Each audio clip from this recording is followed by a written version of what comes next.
I seek your guidance regarding a question posed by a non-Muslim regarding existence of Allah, existence of God. I was having argument with a Hindu fellow who was worshipping his God. He said this is the God of Lakshmi, this is the God of power, this is God of success. So I said these are all stones and you are worshipping them. Why don't you become Muslim and worship the Allah? He said that if you prove to me that Allah exists, then I will become Muslim. I told him that God has created you, God has created me, He has created the entire world, the mountains, the sky, the earth, the sun, the moon. And so God is there. He said these are all the indirect evidences of existence of God.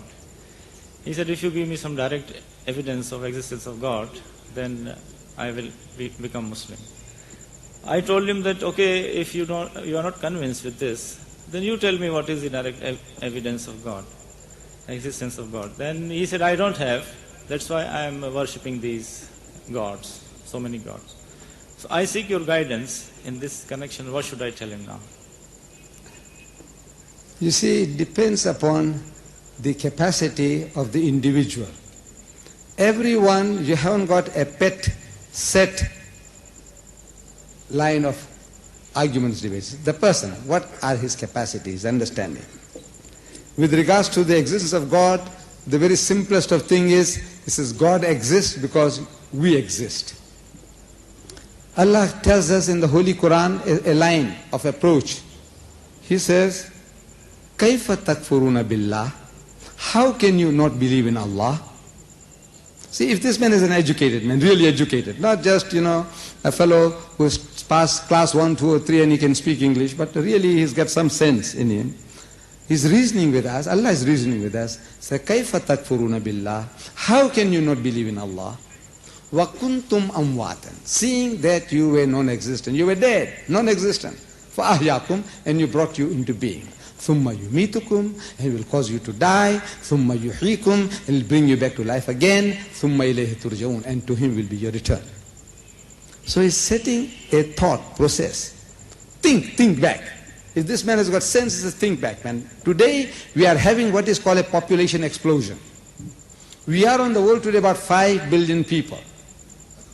If you can grasp that 5 billion today we are on earth. He said, no, I know that. Population explosion, they're trying to say, let different countries reduce your birth rate. It's a population explosion. But as you go back into history, the population starts dwindling. Until, let's say, 6,000, 10,000, 50,000 years ago, you come to almost nothing, a pair. And even before that, according to your understanding, who, if you have got some education, is talking about evolution taking place, let's agree with him for a moment. I said, look, when this evolution came, there was no man. From the primordial substance in the mire, in the sea, the amoeba started, and according to his explanation, let's agree with him. These things came into being. Right.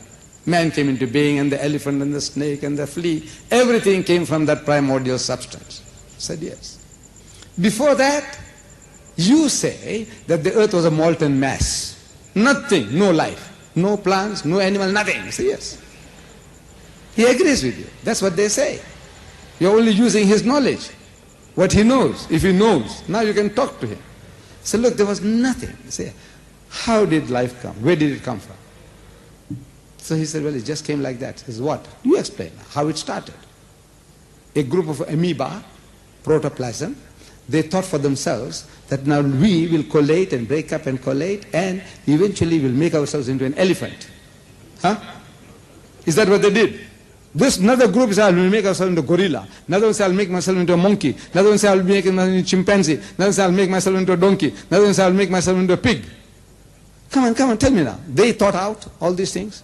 This amoeba, which got no brains, it had the brains, now created this man. He said, must have eyebrows. So look at your eyes, how it is protected. How many times you had blue eyes and your eye was not damaged because of this construction. Then each and everything is a miracle. Man is a miracle. But we are so close to ourselves that we don't see it.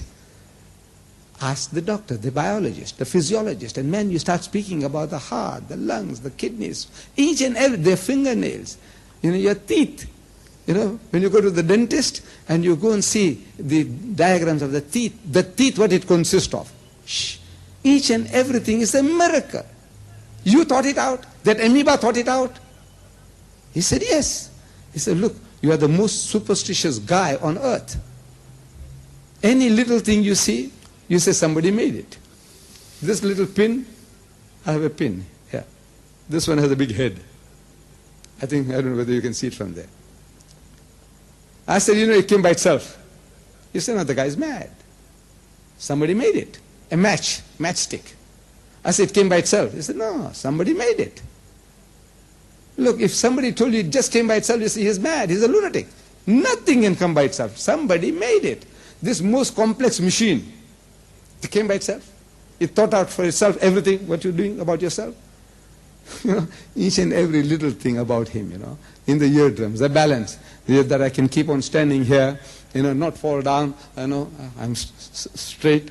All this, what is doing it? All this is come by accident. There is a creator.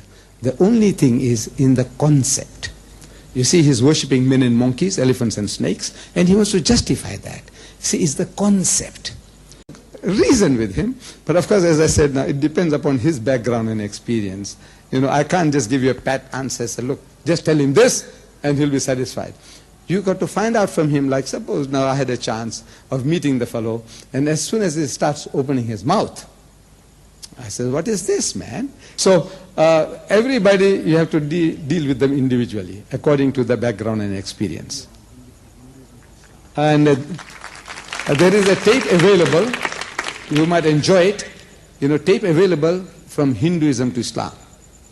In other words, I'm explaining my people, ancestors were Hindus, and how we became Muslims, and from what to what. And it explains all this, most of this, what we are, this problem. Show him, he'll enjoy it, and inshallah you'll also enjoy it.